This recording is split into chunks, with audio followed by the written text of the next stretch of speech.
السلام عليكم ورحمة الله وبركاته. اليوم راح نتكلم على أمراضية فيروس جدر القردة، وأيضا راح نتكلم على الأعراض والعلامات اللي تصير ويا هذا الفيروس، وأيضا راح نتكلم على طرق التشخيص ونتكلم عن المضاعفات وكذلك طريقة علاج والوقاية من هذا الفيروس.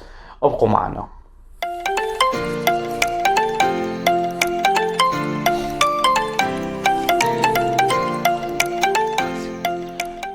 نوعيتين من السلالات عزلت بالنسبة لفيروس جدر القردة اللي تسبب الإصابات والأمراض. النوع الأول اللي هو في وسط أفريقيا في دولة الكونغو، والنوع الآخر اللي هو في غرب أفريقيا. عادة السلالة اللي هي في وسط أفريقيا هي الأخطر، هي الأكثر انتشارا، واللي تتكاثر بسرعة وتسبب الأوبئة مقارنة بالسلالة الأخرى. مثل ما تحدثنا انه الفيروس من الممكن انه ينتقل من انسان الى انسان، وممكن ينتقل من الحيوان الى الانسان، اما يدخل بشكل مباشر عن طريق التنفس، او يدخل عن طريق الخدوش اللي موجودة بالجلد، ومن الممكن انه يدخل عن طريق الاطعمة مثل اللحوم الغير مطبوخة جيدا، سواء دخل عن طريق الجهاز التنفسي او دخل عن طريق الجلد او دخل عن طريق الاطعمة. فان هذا الفيروس اول مكان يتجه اليه هو العقد الليمفية. من يتجه للعقد الليمفية راح يبدي يفرغ نفسه وين؟ في داخل الدم، فيسبب تسمم الدم بالفيروس، نسميه البرايمري فيريميا، تسمم الدم الأولي بالفيروس. هذا كله يصير خلال فترة حضانة هي من 7 أيام إلى 21 يوم. بعد ذلك ينتقل الفيروس من الدم يتجه إلى الأعضاء الليمفية، مثال عليه هو الطحال، حيث هناك يبدي بعملية الانقسام، فيصير عندي another replication، تكاثر ثاني للفيروس، ويرجع الفيروس مرة ثانية ينتقل للبلاد فيكون secondary viremia، يعني راح يكون يوصل للدم ويسبب تسمم الدم بالفيروس مرة ثانية. بعدين يتجه بعد ذلك إلى الأعضاء الأخرى نسميها tertiary organ، يعني الأعضاء الثالثة، أو يتجه إلى الجلد، وبهذا الحالة راح تبدي الصفات وتبدي الأعراض والعلامات تظهر بالنسبة للإصابة بهذا الفيروس.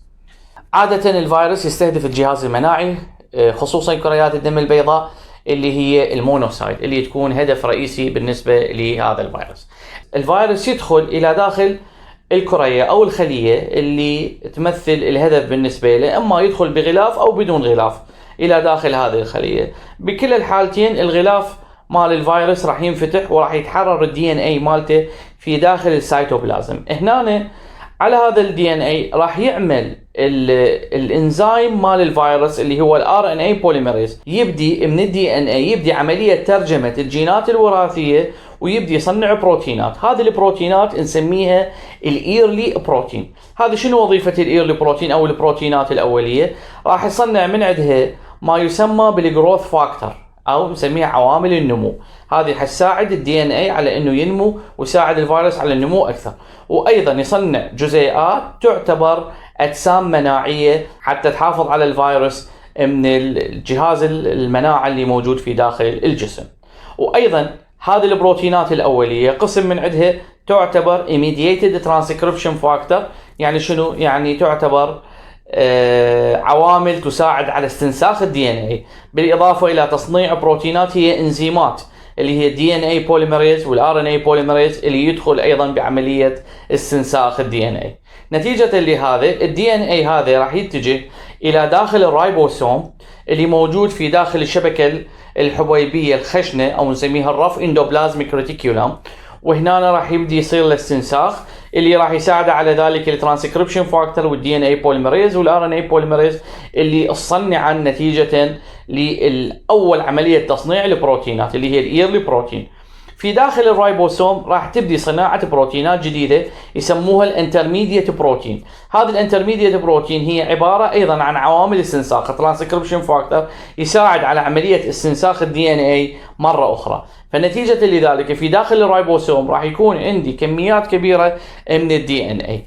بعد ذلك من يوصل عدد الجزيئات الدي ان اي الى عدد معين، يبدي الدي ان اي يستنسخ بروتينات يسموها الليت بروتين، يعني البروتينات النهائيه. هذه البروتينات النهائيه هي عباره عن البروتينات الهيكلية أو structural بروتين اللي هي راح تكون الأغلفة اللي راح تحيط بالفيروس. قسم من عندها راح تكون الكور وتكون الانر ميمبرين، هذا كله راح يصير في داخل الرايبوسوم. بعدين الفيروس اللي طلع بدون الغلاف الخارجي، بدون الاوتر ميمبرين، بدون الانفلوب، راح يروح الى جسم كولتشي، يعني كولتشي بودي او جهاز كولتشي. في داخل جهاز كولتشي راح ينضاف له الانفلوب وراح يتغلف الفيروس، وبذلك يكون فيروس كامل مكمل، ويبدي الفيروس يغادر الخلية حتى يبدي يسبب إصابة في خلايا أخرى.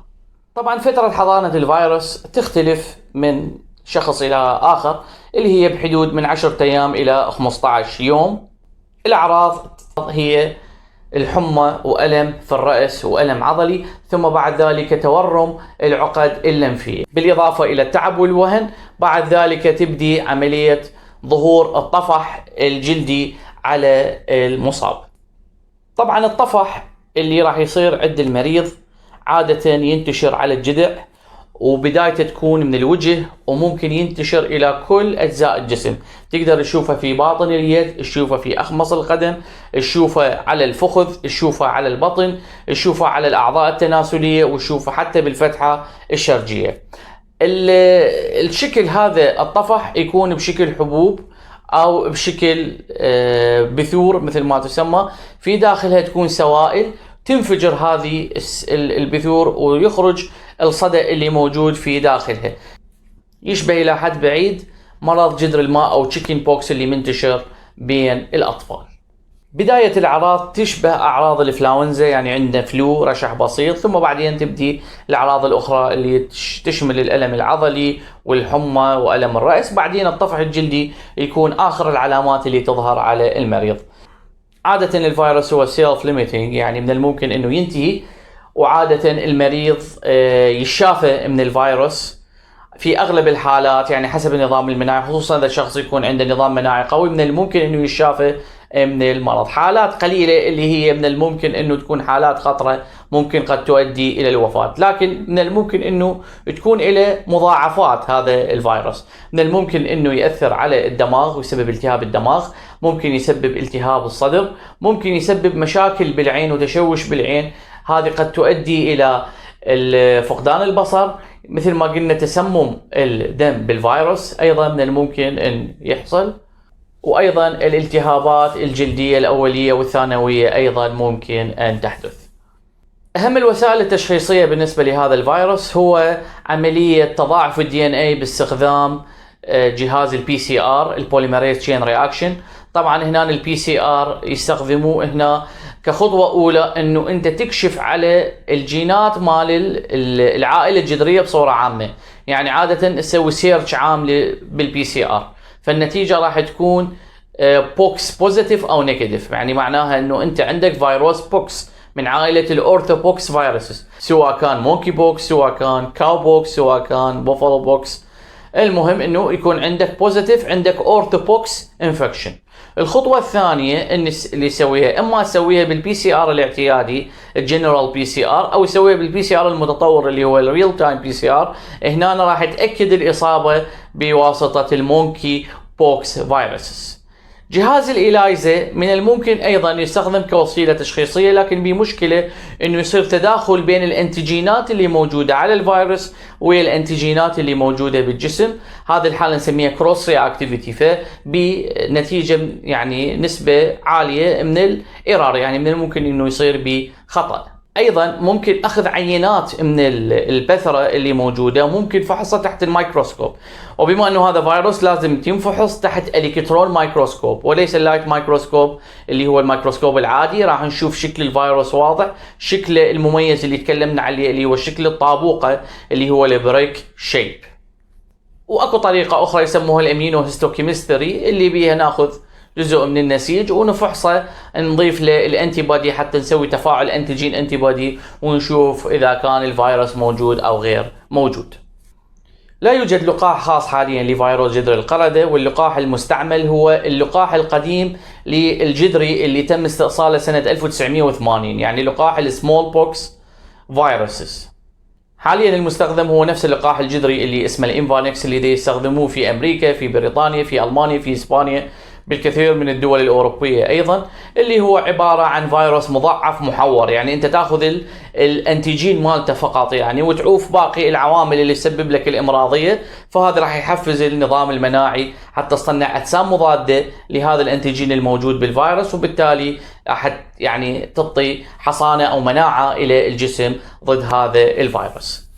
المشكله بعد ان تم الاعلان على القضاء على فيروس الجدري اللي هو السمول بوكس فيروسز، تمت عملية إيقاف استخدام هذا اللقاح، فبالتالي كل البشر اللي موجودين حاليا ما يستخدمون اللقاح الجذري، فبالتالي ما عندهم مناعة ضد الفيروس. فبالتالي المناطق الموبوءة لازم انه ترجع مرة ثانية تستخدم لقاح الجذري اللي هو الانفانكس، اللي ثبت فعاليته بحدود 85% ضد فيروس القردة أو المونكي بوكس فيروسز. عادة معظم الحالات تشفى، لكن أكو بعض الحالات يعني سجلت أنه وصلت إلى حالة الوفاة نتيجة لضعف النظام المناعي. طبعا المريض لازم يعزل، لازم يلبس كمامة، لازم يراقب النظام الحيوي كامل، كل علامات الحيوية لازم تسجل، والأدوية تعطى بالاعتماد على حالته وبالاعتماد على حاجته لهذه الأدوية. يعني يسموه أدوية سبورتيف، يعني أنه أدوية ترفع حالته، يعني ماكو فد علاج معين ينطي هنا للقضاء على الفيروس. لحد الآن لم يثبت أي علاج أنتي فايرال يكون موجه إلى الفيروس جذر القردة.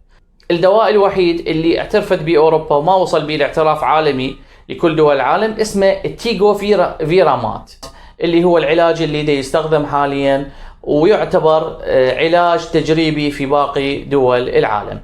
العلاج من الممكن يستخدم لكل عائلة الجذريات، لكل الأورثوبوكس فيروسز. العلاج ممكن استخدامه للكبار وللصغار، ممكن يستخدم كعلاج وممكن يستخدم للمضاعفات أيضا. هو مثل ما قلنا أبروف في أوروبا للاستخدام. مشكلته انه الدراسات عليه ما مكتمله، لانه مثل ما معروف انه فيروس جذر القردة يعني مو كل سنه يصيب البشر، هو من الفيروسات النادره، والوباء اللي حدث الان ما سمح انه تجري عليه تجارب كامله حتى تثبت فعاليه هذا العلاج في التصدي الى جذر القردة. طريقه عمل هذا العلاج هو من خلال ايقاف صناعة أغلفة الفيروس، من خلال إيقاف بروتين اسمه VP37 اللي هو مسؤول على صناعة أغلفة الفيروس. العلاج الآخر اللي هو سيدوفوفير، والمشتق من عنده البرنسيدوفوفير اللي يعتبر أكثر فعالية من عنده. سيدوفوفير أثبت فعاليته ضد الجدري القديم، ضد السمول بوكس فيروسز، لكن تأثيره على المونكي بوكس فيروسز لحد الآن قيد التجارب، وماكو أبروفد في أي منظمة أو في أي دولة لهذا العلاج، لعلاج المونكي بوكس فيروسز. يبقى فقط التيجو فيرامات هو العلاج الوحيد اللي هو أبروفد من قبل أوروبا لاستخدامه لعلاج المونكي بوكس فيروسز.